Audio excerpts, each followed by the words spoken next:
ඒකම ඔබට කියන්නේ පින්වතුනි ඔබට ප්‍රශ්න තියෙනවා ඕන එකක්. ඔබ මේ කියන ඒවා කරලා බලන්න හැම. ඔය ඔබට ඔය ඔක්කොම ප්‍රශ්න තියෙන ඔබේ කර්ම පරිසම් දෙනවා ඔබට පින්වතුනි.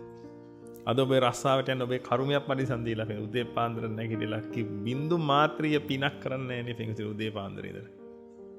මම කියන්නේ පිනක් කරන්න නම් නැහුණක් කමන්නේ නැහැ නේ පින්වතුනි ආපහු හම්බ වෙනවනේ දැන් අපි ගිය සතියේත් කතා කළා මතකයි නේද? ඔබ ඔය ඇඳන් ඉන්නේ මොකද්ද?